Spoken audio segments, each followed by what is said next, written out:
So what's the answer? The answer is to make freedom profitable. That's what scales this movement. Bitcoin is what makes it possible. The open protocol that is Bitcoin. Our lives have become increasingly digital. We basically moved our entire lives onto the internet. The solution is open source software and open protocols. The beauty of open source is that it's inherently viral in nature.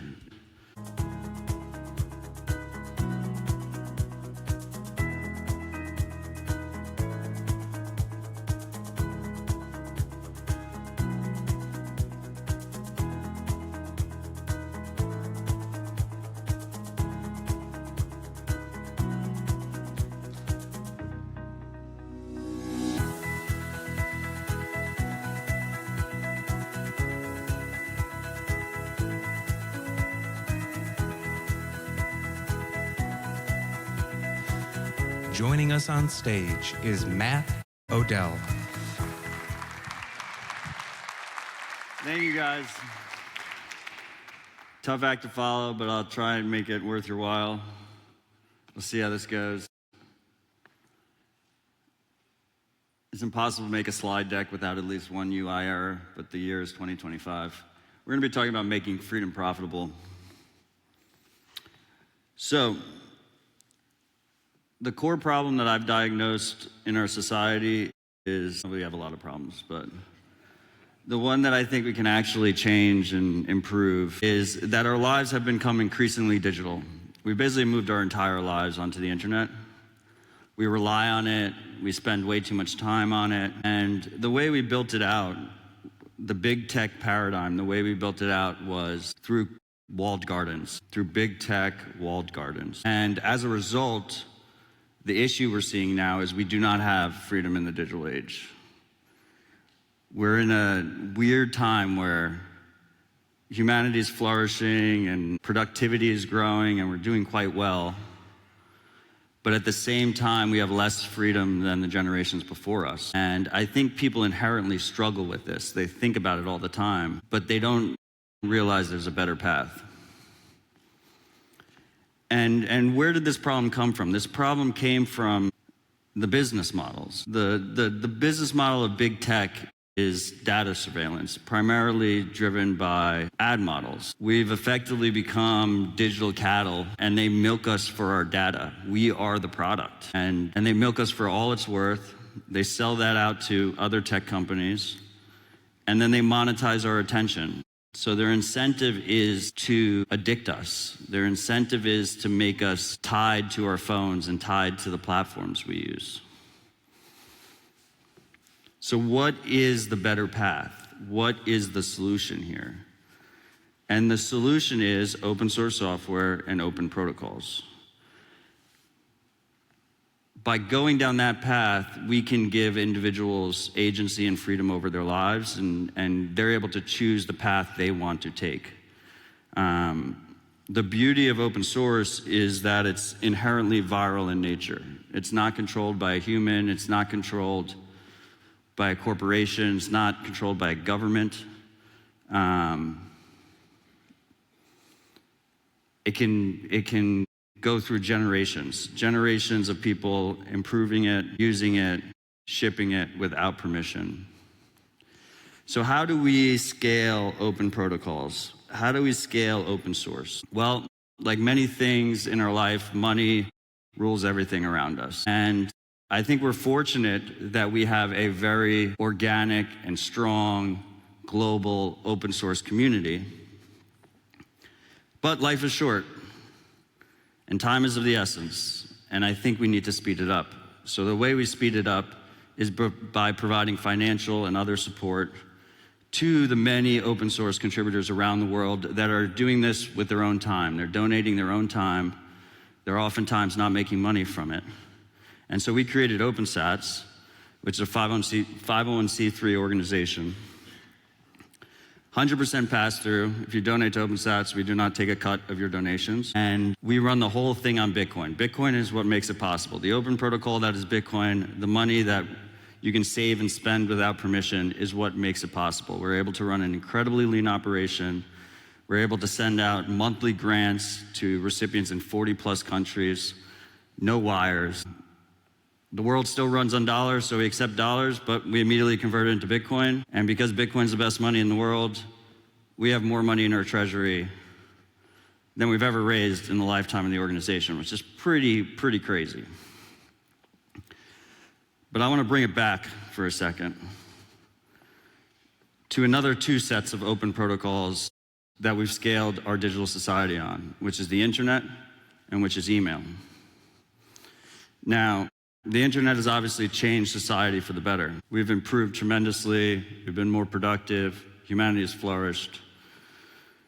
But on top of that, there's been these predatory business models that have scaled it out further. And that's where we end up in this situation where we do not have freedom in the digital age.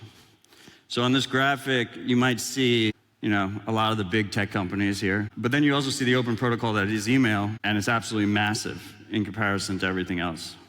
What you don't see on this chart is about half those emails sent are Gmail, which is another private corporation that has scaled out email, but in a very predatory way. They read all of your emails, they sell that data to advertisers. And now that we're seeing AI come into the picture, there's another model where they can also profit off of your data. Not only selling it to advertisers, but building out LLMs, building out profiles on people. And we're about to see it really accelerate and get even worse. So with all that said, what we're seeing is you have open source protocols, they compound really well, they scale pretty well, they promote human flourishing, but what scales them the best is for-profit companies. But historically, they've had predatory business models. So what's the answer? The answer is to make freedom profitable. That's what scales this movement. That's what makes it happen quicker. And that's where 1031 comes into the picture. Because at 1031, we are focused on building profitable businesses that are sustainable and ethically aligned with the individual and with the user. Rather than the user being the product, the user is the customer, and our interests are aligned with them. So all that is really big picture, a little bit abstract. So I just wanted to dive in to the nitty-gritty, give you some examples of what is happening right now in this ecosystem. So one of the companies we're supporting is Start9. Start9's fully open source. You can use everything Start9 built and never pay them a penny. You can just build out your own Start9 server on your own, never pay them anything. And what they enable is the ability to take everything we rely on in the cloud and bring it into your house, bring it into your office, and easily run it yourself and have agency over it. And so then you ask, well, that sounds like a charity. No, they have a very strong business model. They should be profitable very soon, which is premium services and support. They also sell hardware, but you don't need to buy their hardware from them. You could imagine a situation where you could build your own iPhone, or you could buy the nice polished iPhone from Apple. Is kind of where Start9's going. Then we have Maple. You're going to hear from one of the co-founders right after me. Maple is a incredibly secure AI, where you can just chat with the AI, have completely private conversations, not worry about them building a profile on you. And what's really cool there too is they have an open API. So the way they do security in the cloud, other people can build apps on top of it as well. And we can see a greater app ecosystem emerge around these core principles of security and privacy and agency. Then we have Primal. Primal's trying to build an open social layer for the world on top of the Nostr protocol and on top of the Bitcoin protocol. You own your identity, you own everything you build on the internet, whether it's video streaming. This right now is streaming through Nostr, viewable on Primal. For the average user, you're just downloading in the App Store. But the coolest part is the entire stack is fully open source. Anyone can modify it, anyone can distribute it, anyone can even sell the entire stack if they wanted to. How does Primal make money? Primal makes money through premium services aligned with the user, making sure that them and the user are both served to the fullest. And then we have Strike. Strike is a native Bitcoin business that just makes it incredibly easy to use Bitcoin.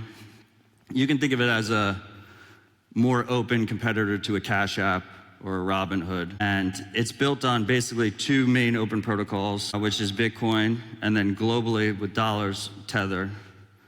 And the key here is the switching cost from something like a Strike versus something like a Robinhood is significantly lower.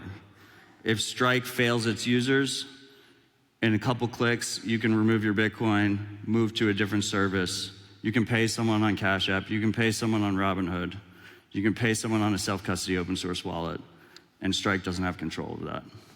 So what I want to leave you with here today is our goal needs to make freedom profitable. Our goal needs to make sustainable, profitable, ethical businesses, because anyone who's ever been involved in fundraising for charitable open source knows it's a forever grind. And the only way we scale, the only way we make this thing sustainable is if we have profitable businesses that are built on top of it. Thank you all.